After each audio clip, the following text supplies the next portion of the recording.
There are fewer than 30 men in the world qualified to drive Formula One. A mere half dozen, perhaps, to win. At this moment, I'm inclined to think you are not one of them.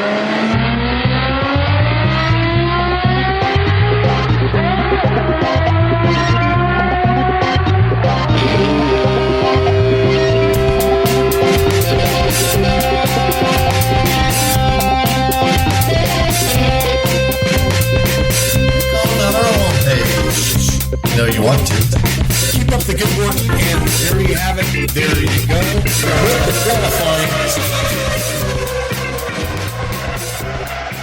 Welcome to F1Weekly.com. My name is Clark Rogers. I'm the host of the program. I'll be joined by Nasir Hamid, my co-host. This is podcast number 1045, May 28th, 2024, Nasir. Thank you, sir. I say, what a weekend of surprises. No pole, no win for Max. K-Mac causes a crash. Chuck wagon rolls in Monaco. 2 in a row at the Brickyard for man from Tennessee. And sir, I had a meeting with family member of Peter Revson, and in the palatial studios today, we have the winner of the 1967 Daytona 500. We shall explain gladly. Back to you. Thank you, Nasir. On today's program, Monaco, Formula One's future is in trouble. Leclerc's win in Monaco, great for Formula One and the little people. Red Bull slowly falling backwards, Aston Martin quickly falling backwards, and Pat O'Ward so close, yet no cigar. And this week's interview, yes, the man himself, Mario Andretti. And I do need to remind everyone that, yes, we desperately need your contributions to keep this program alive and on the cloud. So please, just click on the Support F1 Weekly tab. You know you want to. Nas, welcome to the studio. How are you? I am trying to recover from my first jet lag, and then I will make an attempt to recover from my second jet lag, and pretty soon I'll be working on my third jet lag. But anyway, in Monaco, during the race weekend, as you know very well, they don't do fully loaded burritos. So today we have a fully loaded Fois Gras podcast. And shall we get down to the business of Formula One Grand Prix motor racing and talk about Collie, and then we can talk about the super exciting Grand Prix we had on Sunday. Yes, the excitement is building, but yes, start at the beginning, Nasir. Yes, sir. Collie, first time this season, no pole position for Max. He was unable to beat Senna's record. He remains tied with him for 8 consecutive pole positions. Max said, and I quote, "I'm not disappointed with the position. I'm just disappointed with the performance. I can't take any curves. Feels like I'm driving a go-kart with no suspension and no damping. So it's very difficult for us." End quote. Max qualified 6th and his teammate Checo qualified 18th. Were you surprised there was no Red Bull on the front row, sir? I was, but then we sort of got hints from FP1 and FP2 and FP3. They just struggled all weekend. They couldn't put anything together. And you always can tell by the sad face Christian Horner has while he's trying to read the operator's manual in the glove box of the Red Bull car. Yeah, so Max on row 3 in 6th and his teammate Checo 18th. Now that should have surprised you. Well, Checo, I don't know what's going on with him. He's decided to sleep, or he's having too many jalapeno peppers. Yes, that's very possible. And they have very good jalapeno poppers in Monte Carlo and Monton, or whatever it is called. That place is beautiful, man. I like that place very much. I may be there in July. I liked it so much. Anyway, impressive showing to get into Q3 by Pierre Gasly, who qualified his Alpine in 10th. Alex Albon got his Williams up to 9th, very impressive, and Yuki Tsunoda qualified 8th for RB. And sir, before I forget, this was late breaking news. president of FIA, Mr. Mohammed bin Sulayem, who was basically the biggest supporter of Michael Andretti's team coming in, he is now saying Michael Andretti should buy an existing team. So I don't know whether he does not want to be invited to the U.S. Capitol by DOJ, or if the heat is getting into the FIA tent. But we'll talk more on this later. Okay, so up front it was Ferrari, McLaren on row 1, rinse and repeat for row 2. On pole position, man who can walk to the track from his apartment, local hombre Charles Leclerc. Sharing front row with him, Aussie mate Oscar Piastri. And man, when Piastri qualified second, I said, this is Monaco, Max is on row 3. If Piastri can get the jump on Charles, we'll have a Aussie winner in Monte Carlo. Lando Norris third and Sainz Jr. fourth. Both Haas, this was interesting and disappointing also. Both Haas cars were disqualified for DRS infringement. Nico Hülkenberg had qualified 12th and Kevin Magnussen 15th, and Machismo qualified 16th. And sir, talking of Haas, you probably heard that Haas Stewart, which is Tony Stewart, they are shutting down their NASCAR operation. Do you hear that? I did not hear that, Nasir. Wow, that's big news. Yeah, I mean, that is the main bread and butter, you know. So I was very shocked, and this tells me that if Gene Haas is closing down his NASCAR operation, he probably will sell it, you know, franchise and all that, and still make a lot of money. But this is like a huge, huge shocker. So I think Haas F1 may be on the block pretty soon. So we shall see. Okay, so, sir, anything else that you want to talk about qualifying? Qualifying was great. I mean, it's Monaco, and it's my birthday weekend, so I know it's processional. So for me, qualifying is more exciting than the Grand Prix itself. We know it's going to be processional. The only thing we watch for is the start, whether it's going to be a clean start or if it's going to be 1995 all over again. And, well, we know what happened now. Yes, the most impressive part of the race was also the least impressive. And this is the first time since 1950, Silverstone, the result of the race was copy-paste of Q3, which is not very good for Formula One compared to 300 lead changes per race weekend in NASCAR Nation. 3 pole positions in the last 4 races in Monaco. Finally a home win for Leo's best friend, Mr. Charles Leclerc. And man, had he not win here at this time, he would have been really, really pissed off cat. First, remember I think one time his car broke down on the warm-up lap, or could not even come to the grid, if I remember correctly. First of the season, this is his first win of the season, and first since Austria 2022. Long time coming, but worth the wait. And 2022 was the season when he won 2 of the first 3 races and had a pretty decent lead. And then he won a race in Austria, and after that he just was wondering, why did Max go? But that's the way it goes sometimes. So Mr. Charles Leclerc was very emotional, as expected. He said, and I quote, "It is the race that made me dream of becoming a Formula One driver," end quote. Now, interestingly, the last time Monaco Grand Prix was won by a local driver was 1931, Louis Chiron in a Bugatti. And I remember when I started following racing in early 70s, and I had access to books mostly from the late 60s, Louis Chiron, I think I saw more of his photos than any other person. He was always the starter waving the flag at the Monaco Grand Prix for years and years. You remember that, sir? Absolutely. Louis Chiron is really, I mean, he's a Monegasque, but he's also très français, and is part of the history that surrounds Monaco. Very famous and a wonderful guy. Yeah, of course. Okay, since racing in Monte Carlo is as exciting as watching cars in the Holland Tunnel in New York City, all the excitement happened on the opening lap. One can always count on Kevin Magnussen.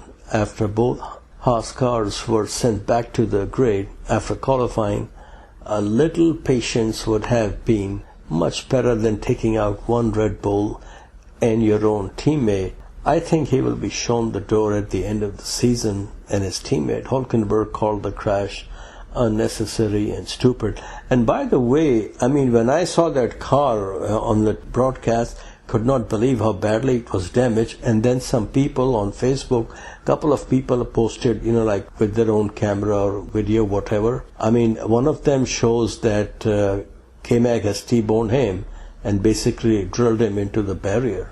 Have you seen those? No, I have not. Yeah, check it out. It's on Facebook, and I'm sure it's on YouTube also. But very, very vicious accident. Who do you think was at fault?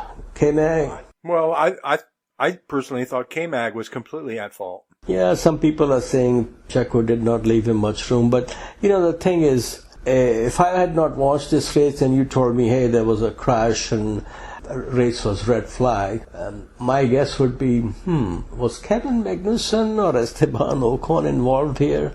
And third default would be Lance Stroll.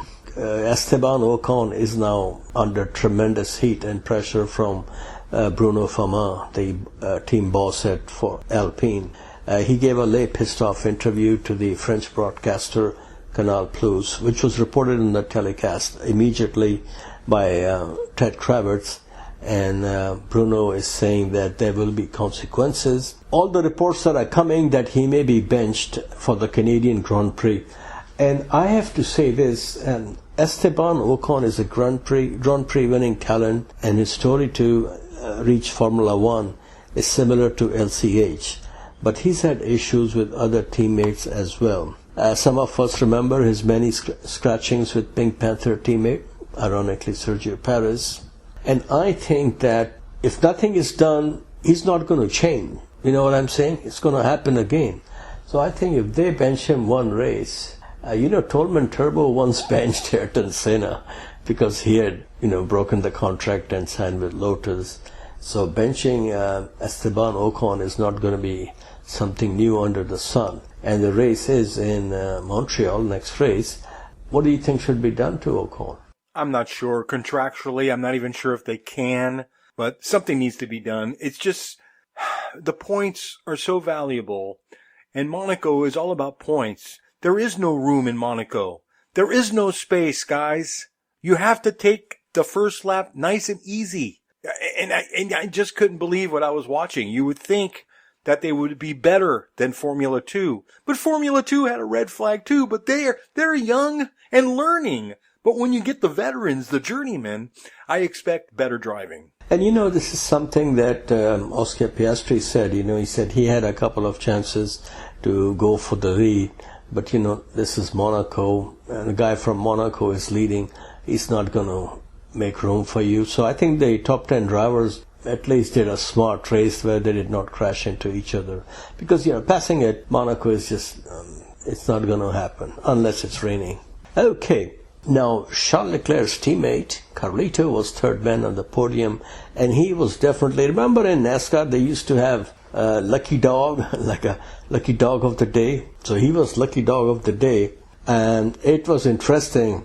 Had the race was not red flag, there would be only one Ferrari at the end. Were you surprised that they allowed him to race? Well, I had a feeling, since it was only at the beginning of the first lap, that they were going to restage everybody in their original positions and they could work on the car. So I had an inkling that Carlito had a good dose of karma. Yeah.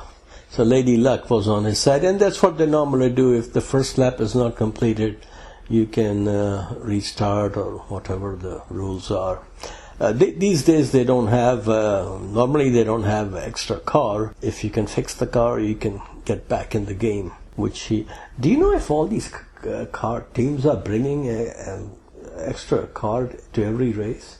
Well, I know they don't at Monaco simply because there's just no room, literally. But I think the big teams have a spare tub and chassis in case there's, Maldonado makes an appearance. Exactly. Okay, Carlito said, and I quote, "A very bad feeling on lap 1 that very quickly turned into a very good feeling being reinstated into P3. From there on, the race pace was good as expected. It is just impossible to pass on the streets of Monaco, end quote. And this was fourth podium of the season for Sainz. You know, interestingly, his papito, Carlos Sainz Sr., recently signed for Ford Motor Company to drive their Raptor truck in next year's Dakar Rally. So now the wind is saying, oh, Daddy is driving for Ford. Carlos Sainz Jr. will go to Red Bull because Ford is coming there. First it was Daddy is driving for Audi. He'll go to Audi.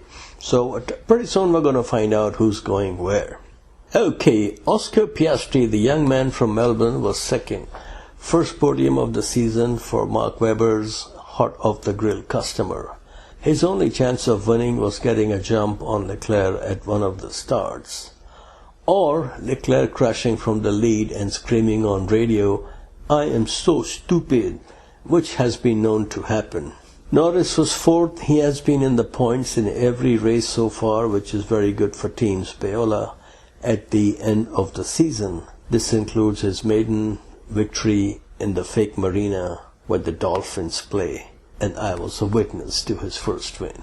Russell was the top dog for the Wolfman in fifth. Apart from his Albert Park DNF, Russell has scored points in all other races, but the once ultimate driving machine, sorry Beamers, has not helped him yet to the podium this season. If you were watching the race, you may have asked yourself, where is my beautiful Dutch master? Last year in Monaco, Max won the race from Machismo by over 27 seconds. That's almost half a minute. This year, Newey and company got their bearings wrong. On Sunday, he was serious missing person, going more like walking in Monaco than racing in Monaco. Proving the palatial studios of F1 Weekly has the right Helsinki formula. No package, no delivery. Would you have to say anything on Max's performance and his car? Obviously, he did not forget how to drive in Monte Carlo. Do you think he'll be bouncing back in Montreal? I think so. I'm not sure what's going on there because Max is always Max. And I have to admit that Max was pretty gracious and humorous about the whole thing. And he was happy finishing sixth, realizing that that was the best they could do, especially when his teammate was 18th. Both cars were crappy at Monaco. And, hopefully for Max, they turn it around. But the biggest problem is the other teams are continuing to catch up while they're going to start working on turning it around. So this is when you could dig a hole for yourself. I mean, let's look at the new upgrades for Aston Martin. What is going on? It's almost like somebody has committed sabotage. Did they find any white powder early in the morning? Well, there's some sneaky thoughts in my mind. Oh, let me try to put things piece by piece. Is Fernando Alonso driving for them? Okay, we need to check the phone coordinates for him and Pedro de la Rosa. What's coming and what's going there. Okay, good thing is Max and other drivers, they did not do a Maldonado on any other driver, because few points collected from sixth place finish here may become very useful down the road. Looks like competition is creeping up, not from one team but from two, and shockingly not one of them is Mercedes. As we all know, misery loves company. Behind Max taking seventh place was seven-time world champion. LCH called it one of the dullest races, and how can you disagree? Have you noticed that it was only 2 years ago that Louis was world champion, or maybe 3 years ago, and how quickly you disappear from the limelight if you are not winning? Have you noticed that, sir? Not only do I notice it, but it's made a huge impact on my life, Nasir, because the one thing that we don't see at Monaco anymore is your friend, the Beeb. Who's that? Justin Bieber. He was always around when LCH was winning. Oh, that's the price for paying. Oh, then he must win again soon. Yeah, Justin Bieber and his LA posses, they're going to fit in very well with Piero Lardi and John Elkann. Can't wait for that moment. Okay, but when you win, everything is forgotten. That's the beauty of winning. Okay, sir. Departing Mercedes at the end of the season for Ferrari may not give the same results as departing McLaren for Silver Arrows. But I must say, championship number 8 on a prancing horse will be much, much appreciated. And I cannot wait for it. And things are looking pretty good for LCH right now before he even gets to the stable. Tsunoda was 8th. Yuki is doing a real pokey on teammate Honey Badger's aspirations to get back to mothership at Red Bull. Tsunoda is 10th in the championship with 19 points compared to 5 for Ricciardo, who is 14th in the standings. Mr. Alex Albon, the wonder boy at Williams, finally got his and team's first points of the season from 9th place finish. So that's good for him. And the team is very high on him. He called the pace, this was interesting, and because he repeated, he called the pace of the race as painfully slow. I heard some of the laps were slower than Formula 2 cars, and that is beyond pathetic, but people need to understand a lot of these drivers did 77 laps on same set of tires. So, but that's not what you call racing. Albon's teammate, Logan Sargent from Boca Raton, Florida, was 15th, 2 laps down. Pierre Gasly also picked up his first point of the season from 10th place finish. Now, Pierre Gasly, according to published reports, both him and Ocon are looking out for rides elsewhere. Now, Ocon is part of the Mercedes Driver Academy, and I believe he's on loan to Alpine. I don't think he will be at Alpine next year. Do you think Toto should take him as teammate to George Russell? Well, originally I thought he would definitely be a high consideration, being that he's part of the Mercedes family. What do you think now?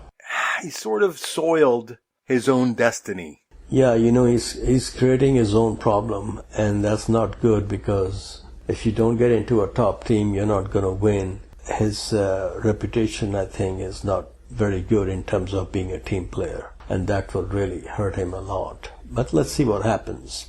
In the final analysis, apart from the opening lap excitement crash, the only other bright spot, which I appreciated a lot during the race, was the Kick Sauber beautiful green livery. That really stood out. What say you? It did stand out. I mean, there was no performance, but certainly, and green is the color of money. That it is. Okay, sir, now a word about Checo. After I wrote this, news came, so I don't know if it's valid, but I'll say it still. Checo is putting pressure on Red Bull to place him in the checkout lane at the end of the season. Being outqualified by teammate is understandable, but 2 races in a row being outqualified by junior team drivers is not very inspiring. I think we need some fresh new blood, not only at Red Bull but also in Formula 1. Here's looking at you, kid, Liam Lawson. My message to Liam Lawson is, stay in Formula 1 circles and don't go on an extended vacation to Casablanca without the express written consent of Dr. Marco. Sir, what do you think will happen to Ricciardo, and who among the new kids you would like to see in Formula 1 next year? Well, we've got Kimi Antonelli, we've got Liam Lawson, we've got Ollie Behrman. There's a whole slew of people waiting in line at the back of the bus. So some of these old guys that continue to hang out, and some of these underperforming people need to move along. There's NASCAR, there's the camping truck series. You can have the Coca-Cola 600 in your future. And there's Formula E, don't forget that. Big E, they call it. Yeah, so that's the way it goes. Championship for drivers at 169 to 138 is the score, Max leading Charles. Still a lot of racing and a lot of season to run. And if the pace of this competition, especially Ferrari and McLaren, keep catching up to Red Bull, then Red Bull better not have a DNF for Max. Because if it gets 3 to 5 point difference and everybody's catching up, then last thing I want to see is the championship go to the final round. And we know what can happen there. Do you think that Max is going to wrap up the championship 2 or 3 races before? Obviously not like last year. I would have said so maybe a month ago, but now, Red Bull is doing what they shouldn't be doing, while Ferrari actually put aside the marinara sauce because Frédéric Vasseur prefers Fois Gras with a white shallot sauce. So, I don't know if you've noticed, but Ferrari has been doing well in pit stops, strategy. Frédéric Vasseur has brought a new freshness to Ferrari that has made them much happier and much more efficient. Yes, that was very noticeable because I did not hear the team tell Charles Leclerc, stay out, don't come in when he's already in the pit lane. And that happened at Monaco, ironically, some years ago. So this is all good. The runaway edge that Mr. Max has enjoyed so far may be gone, but I still think in the long run, championship number 4 is almost a done deal. Things sometimes do take a dramatic turn, and you never know till the last lap of the last race, as Max himself found out in 2021. Which brings us to question of the day. How's the MBA studies going, Mr. Gotifi? Remember him? He's my buddy now. Oh yes. He did to Louis was Petrov did to your Dios. And same place, same cafe. But that's Blue Cafe. That's the way it goes. Sir, the future is so bright. Things are going great for Ferrari. Your hero, Frédéric Vasseur, may need some shades. Now, we don't have to worry about their new signing for 2025. He will bring his own pink shades. After racing for a few years, a car that is more like a Freightliner than a Fastliner, looks like LCH will be stepping out of Brackley on the sunny side of the street and slide into a winning car upon arrival in Maranello. And before anybody says, let me say this. If he gets into Ferrari and does a Kimi or a Mario Andretti or a Nigel Mansell and win on Ferrari debut, you know what people are going to say. Oh, he's lucky. He got into the winning car. That's the only way he wins. So how he wins, I don't care. But I sure would love to see him get championship number 8. Would you like to see him get championship number 8? See or no? I would. The biggest item on the menu that's going to slow him down a little bit is the culture shock. And now, if you go from a French team to an Italian team, the culture shock is minimized because it's a very hip and cool and happening place. But when you're driving for the Hun, for the Germanic style of living and everything else, it's a different state of affairs, ladies and gentlemen. And that transition going from, how should I put it politically correctly, Nasir? This is very sensitive, but it will take a small transition to adjust from the Blitzkrieg to the Italian army in Sicily, 1943. Oh, very well said.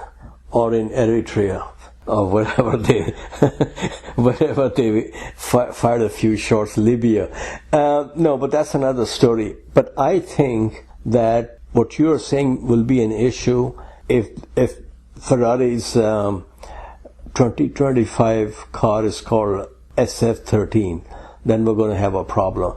But he worked with Frédéric Vasseur at ART when he won the GP2 in his rookie season, so he knows that guy very well. The guy knows him very well, and I'm sure he will run into some people whom he had worked with before. And John Elkann personally brought him into the team. He's the chairman of the Fiat Empire. So I think it's going to work out as long as they have a competitive car. Because it's going to be a huge day when Lewis Hamilton wins a race in a Ferrari. And I think Toto Wolff will walk up to him and say, "What's up, my brother? I still love you." So that'll be quite a day. And speaking of John Elkann and Lewis Hamilton at Ferrari, I was talking to this gentleman, Mark Hughes, who's a very well-respected Grand Prix reporter He's been going to every race for over 20 years. I asked him in Miami, how come this whole thing was kept under wrap? I mean, nobody knew. Normally these things always leak out. And he told me that the deal was worked out several months ago, maybe a year ago, and an offer was put in front of Louis. And Louis basically agreed with Mr. John Alcan. Do you remember about a year ago there was a report that he had gone and had lunch or dinner with him, and then he said Louis basically decided to stay at Mercedes, and then several months later, for whatever happened there, he decided to leave and join Ferrari. So when he called Mr. Alcan that I want to come, everything was already pretty much set in motion. All they need to do was hit the play button. And let's see what happens now. But things are getting very exciting. I'm glad competition is catching up, and may the best man of the season win. Nobody's going to have a problem, I think, with that. But you know what? I'll tell you, if Ferrari can bring a car within 0.1 or 0.2 of max, and they get the momentum going, then it really becomes, because then it's going to be two Ferraris against one Red Bull. I do not expect Sergio Perez to help this guy out. And I think even if he could, based on how he was treated by Max, I don't think there will be any help from Checo to Max. I personally don't think Max will need his help, but you never know. Things can happen. Competition can catch up. You can have a screw up in the pit lane or something, or the new race director, he may want to change the rule as per his own wishes on the final lap of the last race, but we will see. Okay, sir. So here is another kicker, which some people are saying he will, some people are saying he will not. If the gentlemen stepping out of the Milton Keynes palatial offices also take the midnight train to Maranello, then we're going to have some serious fireworks by car number 44 in red color. Red skies at night will lead to another of our favorite, Who's Sorry Now? And so now I want to give my personal take on this, how the race went. It pains me to say this. Since 85, when I think I've watched 99% of the races live, there was only one race. That was the race in Abu Dhabi where Louis was world champion. Well, I think the championship was decided. It was just, it was like the race on Sunday. So now we have two races where I had to ask myself, what am I doing watching this race? Which I never thought I would say regarding a Formula One race, but sometimes things do get a little boring. And with all due respect to the history, pedigree, glitz and glamour of Monte Carlo, I sure did not miss the Monaco Grand Prix when it was a victim of coronavirus a few years ago. These days Formula One is suffering from Heineken virus, and again talking of brewing their cash is king flavor in destination cities like Delhi, Jakarta and Hanoi. I say faha to that. And these cities I'm not making up, this has come up again in the news. Let's hope they alternate races with Monaco or Baku and not with wonders of Formula One like Spa or Suzuka. What's your take on the Monaco Grand Prix? Because what happened on Sunday, a lot of people are talking about it, Are the cars just too big for this track, or is the track too small? And of course, Liberty Media loves their A-list people there. Did you see all the cute people who were there? Well, I wasn't there, Nasir, so there was one missing, but you're right. But on the other hand, I enjoyed watching the whole Monaco weekend. It's not just one race, even though the race was intensely boring, but I still watched the whole thing. I have to admit that they do need to do something. I was thinking maybe 3/4 size cars, just for Monaco. Wouldn't that be cute? Sort of like go-karts, but they would look like the cars. Yeah, very good idea, sir. Yeah. The Legends car they have here, have you seen those, right? Exactly. That Machine Gun Kelly used to drive. Your buddy and sidekick? Yeah, there you go. So that should be one. Yeah, I think they should come up with a special car just for Monaco. I know, but it's pricey, but don't worry. Everybody seems to have money. And if it's in Monaco, everybody does have money.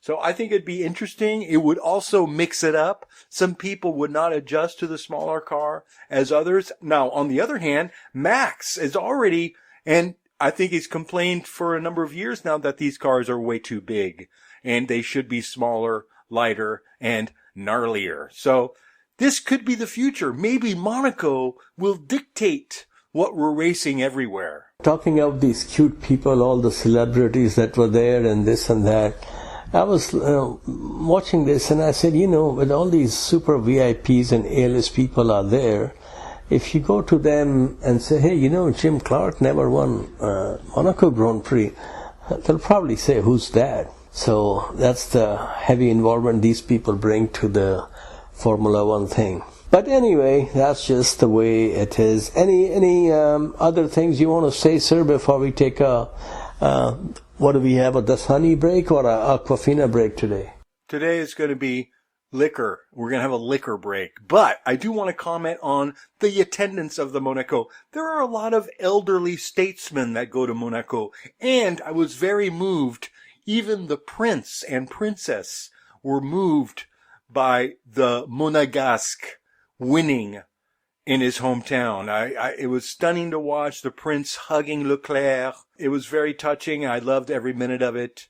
So if a boring race is boring, but the winner is exciting, that makes up for a lot of it. And let's not be down on Monaco, because Monaco is not a race. It's just a way of life. Oh, well, I certainly appreciate the 1% of the world paying attention to Formula One. And speaking of the Prince, I don't recall the Prince spraying champagne, so that was the new Prince, I guess, and the Revolution. And the Revolution will not be televised, Nasir. So on that note, let's take a quick break, and we'll be back with Mario and the rest of the crew after these messages. Hi, I'm Joseph Newgarden, and you're listening to F1 Weekly. As they come to lap 76, closing up on De Angelis, and Arnoux pops out and has a look. That's Jody Scheckter in the background has been lapped. Arnoux has another look. And Villeneuve locks up his tyres. He is trying very, very hard indeed. Fourth gear, up into fifth when they go over the crest of the hill, up to 160, 165 miles an hour as they come down to the right-hander at Villeroy. And it's there that they can pass, and Arnoux going to do it. René Arnoux is challenging for second as they come up to Villeroy, but Villeneuve will not give way. Arnoux got the inside line and the shorter line, and he takes second place as they go into the right-hander and the left at Sablière. And now Renault's indeed are first and second in the French Grand Prix, and the French crowd is going mad, roaring in the background. Now, this is incredible. The twin-turbo Renaults appeared at Monaco, not their circuit. And now we're into the start of the 79th and last lap but one, with René Arnoux second and Villeneuve go. Incredible! Villeneuve stood on everything, locked up his tyres, got the line, and he's back into second position on the last lap but one, and the French crowd aren't very happy about that, and who can blame them? This is incredible. This is the 79th lap in this 80-lap historic French Grand Prix, the oldest Grand Prix of them all. This is the 65th Grand Prix, and there has never been a more exciting battle for a major position than this one, with such French interest. Jabouille still ahead. And he's closed right up on Villeneuve, and he's going to try again. They're coming into the start of the last lap behind Jochen Maas in the A2 Arrows. And Arnoux does it, does he? And Villeneuve locks up. And Villeneuve has had to go wide, and Arnoux on the inside as they go round Villeroy. He's got the shorter line. He's got second position. He's got second position. He's through. They bang wheels. He's off. He's off. And he's back again. René Arnoux off the circuit and back again, and now Villeneuve's in second position, and this is the last lap. And Villeneuve goes over the corrugations, and he nearly loses the front as they go up to Parabolique on the 80th and last lap. And he's back, he's in second position. Villeneuve is second in the Ferrari. Down to third position goes Arnoux. To La Bretelle, 80th. 80th lap in this 80-lap race. And there's less than a third of it to go. Now, can Arnoux on the tremendously fast La Combe Courbe de Pouar section. 150 miles an hour, get past. They go past Jochen Maas and Jabouille wins. Jean-Pierre Jabouille has won in the Renault. Who is going to be second? Villeneuve is at the moment. Arnoux is in third position. Into the Courbe de Pouar they come. There is Riccardo Patrese and Villeneuve is second. Arnoux is third. Behind them and lapped are Jochen Maas and Jody Scheckter. And an incredible, heart-stopping French Grand Prix. First ever Grand Prix win, how does it feel? Oh, it feels great. I've been waiting a long time for this. I remember you here at Silverstone in 1964. It must seem a long, long time ago. It sure does, and since then my ambition was to win a Grand Prix, and I'm glad it could be the British Grand Prix. How did you feel about this race, restarting after all the shambles at the beginning? Well, I was pretty happy about it, because I got a pretty lousy start the first time around, and the second one wasn't too good either. So I got to learn how to jump the flag. What has happened to the McLarens all of a sudden? Well, we've had a good car right from the beginning, and of course we have good tires on Goodyear, and we've got good cars and good engines. Welcome back to F1Weekly.com. Clark Rogers here, your host. And now, as we spin the globe and go around the world with Motorsports Mondial, with the king, the sultan himself, Nasir Hamid. Thank you, sir. And this thing that is spinning out of control about Michael Andretti's attempt to get into Formula One. Formula One is run by very smart people. They should really get this thing resolved where everybody is happy. Obviously, somebody will get a little bit more than what they want, but this really should not go on the way it's going on. It is very sad. One of the most successful and respectable names in motor racing history, plus being a Formula One world champion, is being treated with such personal vendetta by Formula One management. As always, there are two sides to the story. According to recently published reports, and this came from our interview with NBC, Mario Andretti, this is a gentleman who was told by Enzo Ferrari, "I don't have a price for your talents," was having a conversation with Stefano Domenicali at the Miami Grand Prix when his boss, bean counter par excellence, Greg Maffei, told Mario basically, "I will do anything and everything in my power to make sure Michael does not get an F1 team." Not surprisingly, this version has been denied by Formula One management. I'm guessing you probably read this story also, sir? Yes, sir. What's your take on, let's just say, if this comment was made by this gentleman? Somebody has a lot of bitterness and dislike for the Andrettis for some reason that I don't understand. And I think the Andrettis need to buy Haas as soon as possible. Okay. Now, Formula One and Liberty Media are billion-dollar businesses. John Malone's company, Live Nation, is now facing antitrust lawsuits from many states. I think there are 30 states now, and the friendly folks at DOJ, as in Department of Justice. I say these companies are run by very smart and successful business minds, but their arrogance in denying Michael a slot in Formula One is mind-boggling. And I recently had a chance to have a few words with Senor Mario Andretti, and so let's listen what he has to say. Okay, folks, I'm here with the legend, Mr. Mario Andretti. Mario, good to see you. How are you today? Wonderful, Nasir. Good to see you, finally, yes. It's very good you have taken your case to the U.S. Congress. This is your D-Day moment, going all out. Where do we go from here? Well, I'd like to make something clear. I did not take the case to the Congress. It's actually Formula One attracted the attention of Congress when they exhibited last week in Washington, D.C. I want to make this clear, that they're the ones that attracted the attention of Congress because the members of Congress that asked me to come to Washington because they said, we'd like to ask you some questions, they wonder if Formula One is trying, obviously, very hard to become more prominent in America. They say, why are they having so difficult a time approving an American team? That was the comment. I did not ask that. I did not ask to go to Washington. I did not ask to speak to any of them. And anybody that thinks that, it's wrong.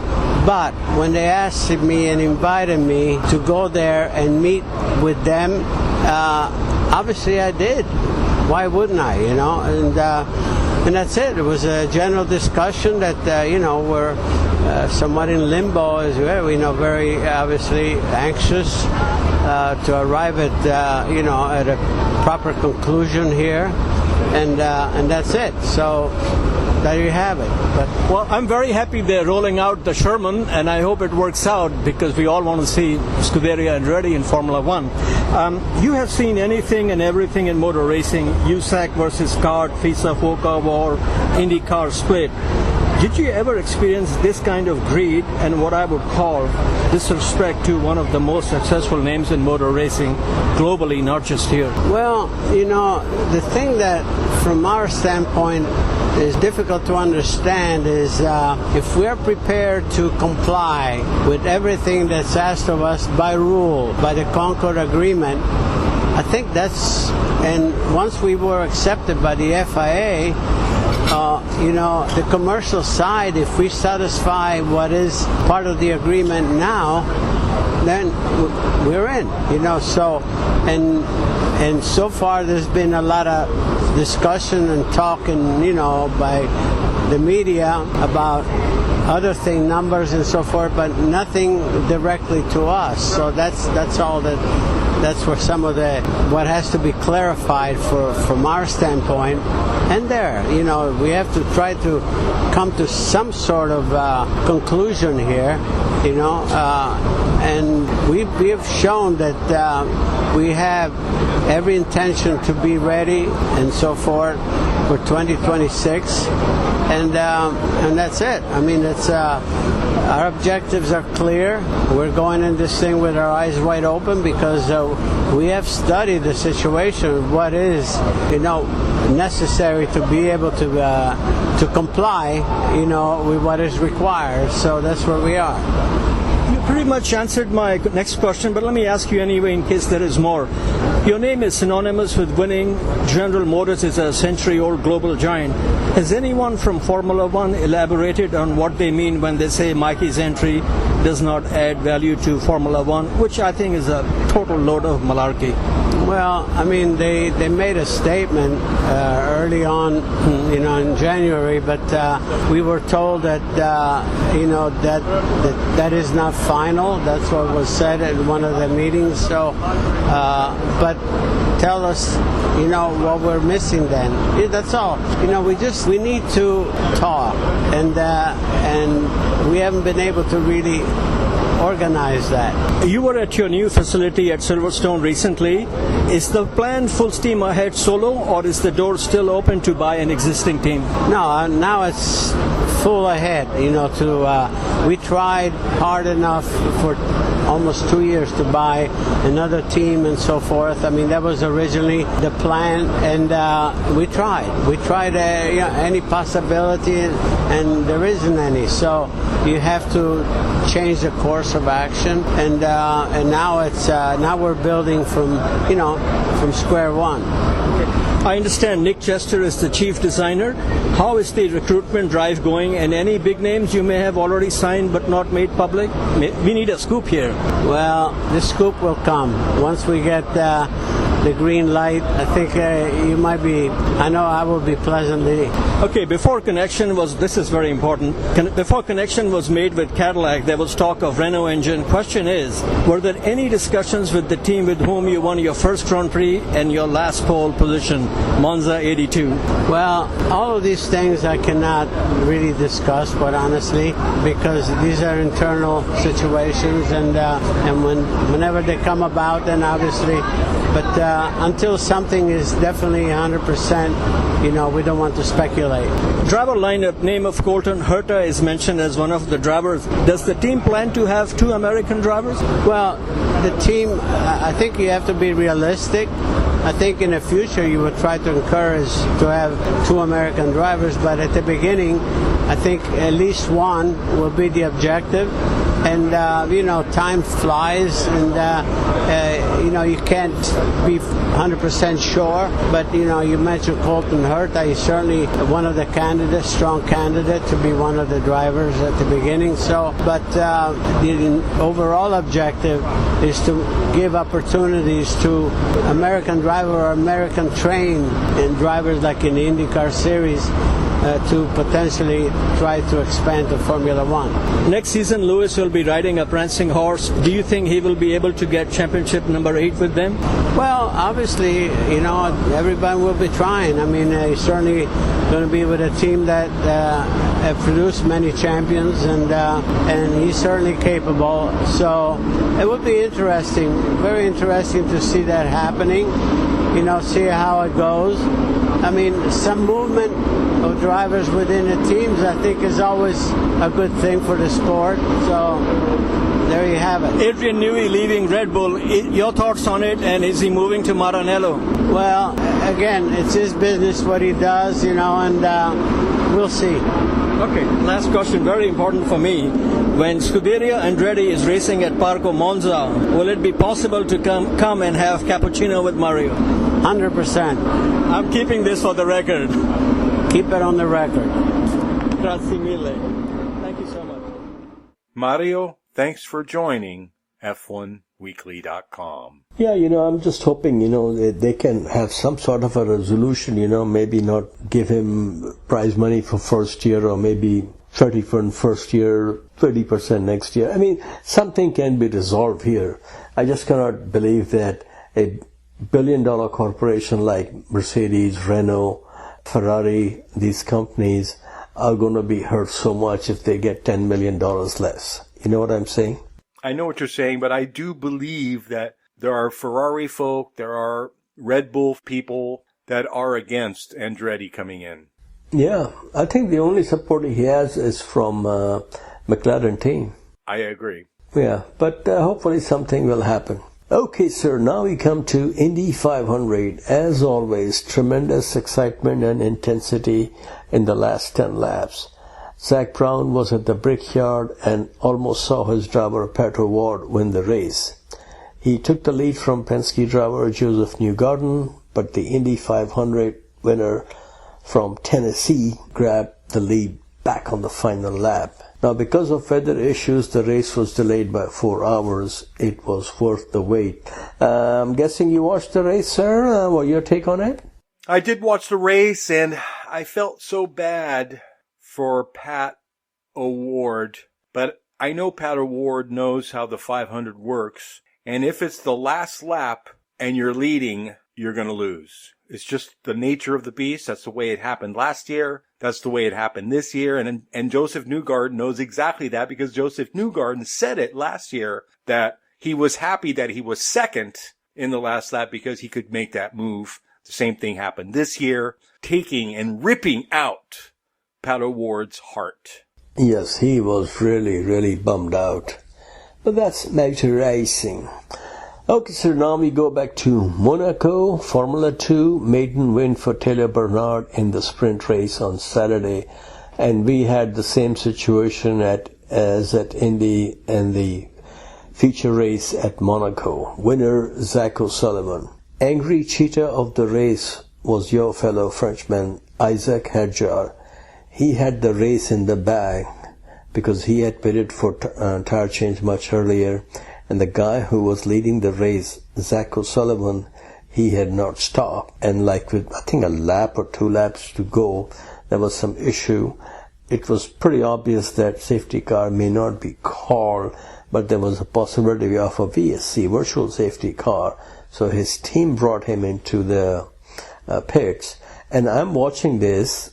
Normally, most tracks, it takes 20 seconds to... minimum 20 seconds to change tires and come ahead, right? And so this guy had an 18-second lead. And I figured, he's not going to come out ahead in the lead. And that's what happened. And man, I'll tell you that Isaac Hadjar, he went Monty ballistic. He was really, really pissed off at his team. When they told him P2, oh man, don't say that. can you believe what happened? Don't talk to me. Just like super mad. But the thing is, I'm sure he's pissed off, and who wouldn't be in his shoes? Almost a certain win going away. Do you remember how Lewis Hamilton lost a race in the closing laps in Monaco some years ago when they brought him in for a tire change? I mean, I just could not believe, of all the places, this is not Monza or some high-speed track, they brought him into and that was the race where James Vowell came on and said, I've lost the race for the team and you, but these things happen. Okay, sir, so that was the excitement of Formula 2 race. Formula 3, first win in the series for a driver supported by Machismo, and this driver is from Bulgaria, Nikola Solov. This was in Saturday sprint race. Feature race, Gabriele Mini, man from Sicily who drives for Nicola Todd. He won the race. And in Formula 3, I believe we've had 8 races so far and 8 different winners. So that's very interesting.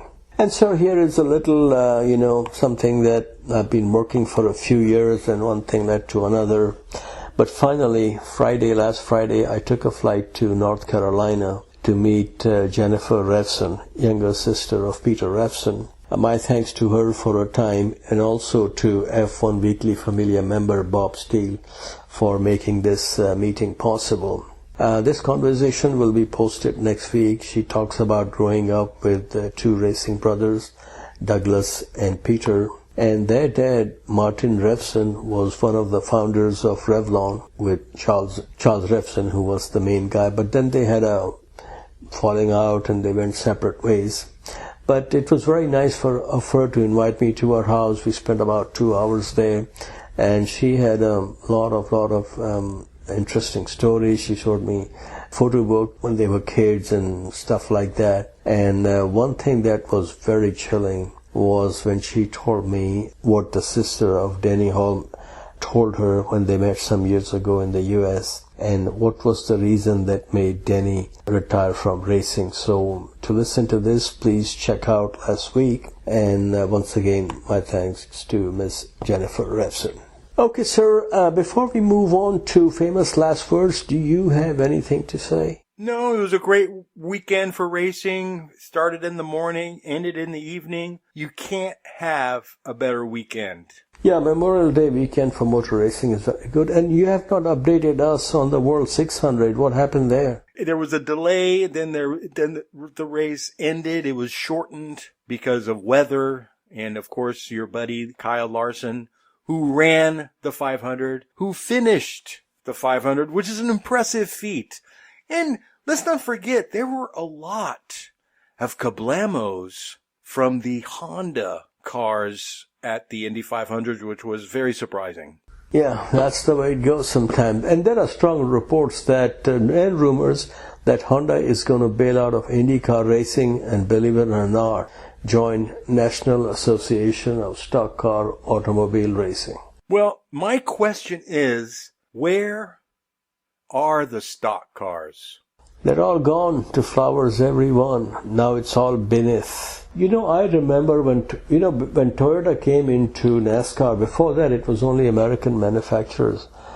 I heard from racing industry people that Toyota paid NASCAR $30 million to allow them to take part. But then, part of the argument was they were building and they still are building a lot of cars here. I think most of the Toyota and Honda cars sold in this country are now built here. So it's good for the sport, it's good for these companies. Man, I'll tell you, if Honda leaves IndyCar racing, it will just become a spec series, as it was in the IRL day. And that will be a very, very sad day. And I was so excited when Roger Penske bought the series in the Brickyard. But now slings and arrows are flying every which way towards him. But that's the way it goes. Okay, sir, so we come to famous last words, and this is Max on the team radio for the race he had. He said, and I quote, "F me, this is really boring. I should have brought my pillow."